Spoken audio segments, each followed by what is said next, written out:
یعنی عقلاً اور شرعاً جو ہے بری لگتی ہیں. یعنی یوں کہہ دیا جائے کہ پروردگار بد کردار لوگوں کی رفاقت سے ہمیں بچا لے.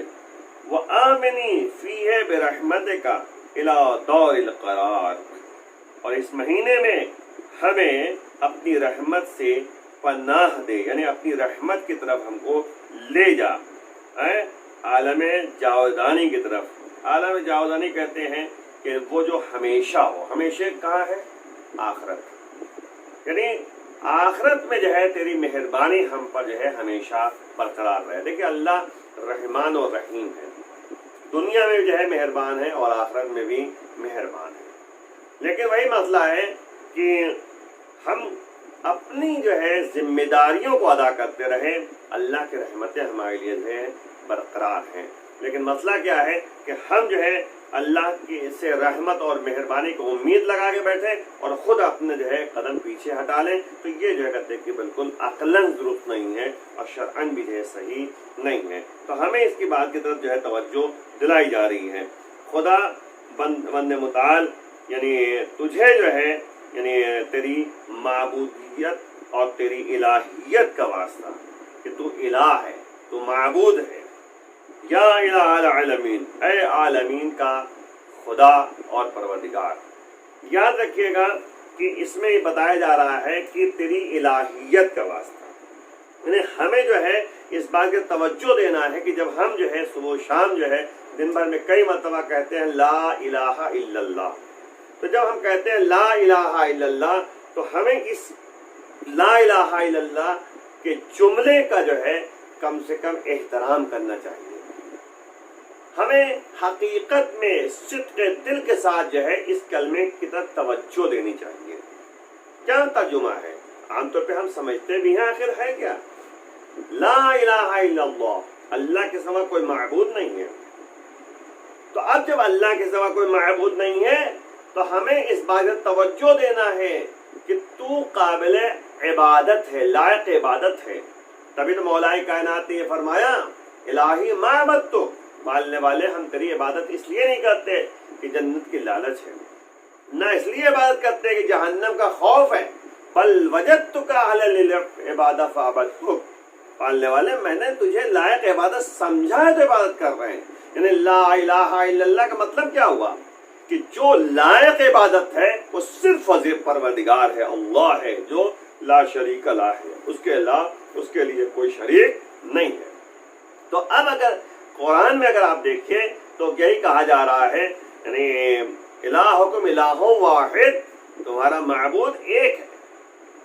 اور قرآن میں متوجہ کیا جا رہا ہے کچھ ایسے افراد ہیں جو اپنی خواہشات کو معبود مان لیتے ہیں. فرائض من اتخذ الہہ ہوا، اللہ کہہ رہا ہے کیا تم نے ایسے لوگوں کو دیکھا ہے جو اپنی خواہشات کو اور اپنے ہوا ہوس کو جو ہے اپنا معبود مان لیتے ہیں. تو ظاہر سی بات ہے حقیقی پروردگار، حقیقی معبود صرف اور صرف جو ہے وہی ہے جو لائق عبادت ہے.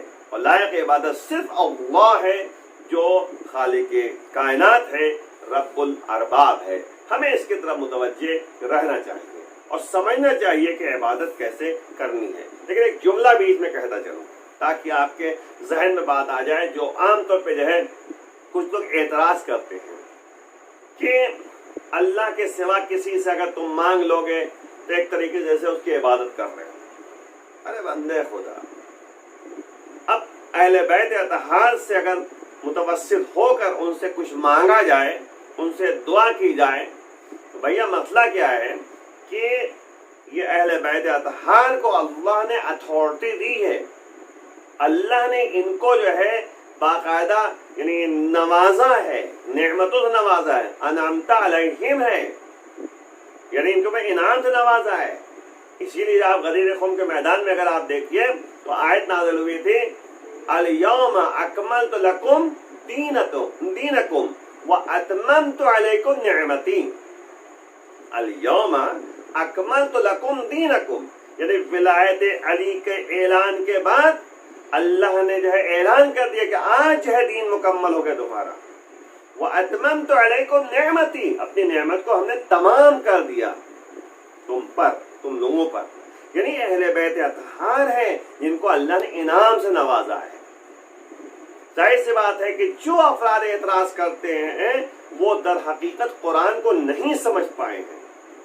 یہ ایاک نعبد و ایاک نستعین، یعنی پروردگار تیری ہی ہم عبادت کرتے ہیں اور تجھ سے ہی مدد طلب کرتے ہیں۔ تو آپ غور کیجئے، یہی ہمیں عقیدہ رکھنا چاہیے کہ اللہ ہے جو قابل عبادت ہے، اللہ ہے جس سے مدد طلب کی جا رہی ہے۔ لیکن اہل بیت اطہار سے اگر ہم کچھ مانگتے ہیں تو کبھی یہ تصور نہیں کرتے کہ یہ ہمارے معبود ہیں۔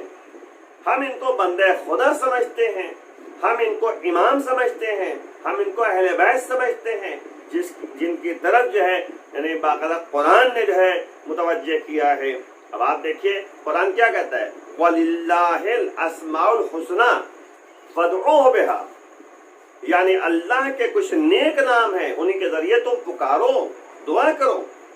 تو اب چھٹے امام فرماتے ہیں کہ واللہ نحن اسماء الحسنى، قسم بخدا ہم اہل بیت اسماء الحسنى ہیں۔ تو اہل بیت کے ذریعے اہل بیت کو وسیلہ اور واسطہ قرار دے کر جو ہے اللہ سے مانگنا ہے۔ لیکن جب بھی جو ہے اہل بیت سے مانگا جاتا ہے تو ان سے متوسل ہوا جاتا ہے، تو اس کا مطلب یہ نہیں ہے کہ ان کو معبود مان لیا گیا۔ معبود تو صرف پروردگار ہے۔ یہ غلط فہمی ہے لوگوں کی، غلط طریقے سے سمجھے ہیں وہ لوگوں نے، غلط طریقے سے ان کا عقیدہ ہے، اس لیے جو وہ کہتے ہیں صرف اللہ سے مانگو۔ ارے بندے خدا، یعنی یہ سب جو ہے اللہ کی طرف سے جو ہے ان کو عہدہ ملا ہے نا، ان کو جو ہے کہتے ہیں ظاہر بات ہے تم سیدھے تو ڈائریکٹ اللہ تک نہیں پہنچ سکتے نا، اس لیے درمیان میں یہ وسیلہ وقت ہو گئی لیکن وسیلہ تم اللہ کی طرف جو ہے وسیلہ بنا کے جو ہے آگے بڑھو۔ وقت طویل وسیلہ کا مطلب کیا ہوا کہ اللہ کی طرف آگے بڑھنے کے لیے تم وسیلہ تلاش کرو۔ اب وسیلہ جو ہے تو ظاہر سی بات ہے ایک بچے کی تعلیم و تربیت کے لیے اللہ نے جو ہے ماں باپ کو وسیلہ بنایا ہے۔ بغیر ماں باپ کے بچہ پروان نہیں چڑھ سکتا، تو اللہ نے شروع سے ہی جو ہے وسیلہ جو ہے بنا رکھا ہے۔ تو اس لیے اہل بیت وسیلہ ہیں، ان کے ذریعے جو ہے ہم اللہ تک پہنچیں گے۔ تو یہ اعتراض غلط ہے کہ اگر اہل بیت سے کچھ مانگ لیا گیا، اہل بیت سے دعا کر لی گئی، تو اس کا مطلب یہ ہے کہ جیسے مثال پر یعنی اہل بیت سے جو ہے ان کی زندگی میں بھی جو ہے بہت سے لوگوں نے مانگا ہے۔ ظاہر سی بات ہے کہ ہم ان کو اپنا امام مانتے ہیں، ہم ان کو یعنی اللہ کی طرف سے جو ہے معصوم بن کر آئے ہیں، تو ہم ان سے جو ہے وسیلہ ان سے متوسل ہو کر ہم اللہ سے جو ہے مانگتے ہیں، ان کو یعنی پروردگار کے بار اور ظاہر سی بات ہے کہ صلوات جو ہے ہم جو بھیجتے ہیں محمد آل محمد پہ بھیجتے ہیں نا۔ بہرحال گفتگو لمبی ہو جائے گی، بس یہی بھی بات کو ختم کر رہا ہوں کہ جو افراد یہ ذہن میں رکھتے ہیں کہ اہل بیت سے مانگنا وہ ایک طریقے سے یعنی شرک ہے، تو یہ غلط ان کا نظریہ ہے، کیونکہ اہل بیت اطہار جو ہے اللہ کی طرف سے ان کو عہدہ ملا ہے، مقام و مرتبہ ملا ہے، اور اللہ کی طرف سے معصوم بن کر آئے ہیں، تو ان سے اگر مانگا جا رہا ہے تو ہم ان کو معبود نہیں مان رہے ہیں، ہم ان کو بندہ خدا مانتے ہیں، اور بندہ خدا مانتے ہوئے یہ بھی مانتے ہیں کہ اللہ کے نزدیک ان کا مرتبہ اعلیٰ ہے، تبھی جو ہے کہتے ہیں کہ ان کو وسیلہ بھی قرار دیتے ہیں، ان سے ہم متوسل بھی ہوتے ہیں، اور ان سے ہم جو ہے مانگتے بھی ہیں۔ تو اس لیے جو ہے یہ شرک نہیں ہے۔ آخر میں بارگاہ معبود میں دعا کرتے ہیں کہ پروردگار ہمیں صحیح معنوں میں حقیقی عبادت کرنے کی توفیق عطا فرما، پروردگار امام کے آوان انصار میں شمار فرما، امام کے ظہور میں تعجیل فرما۔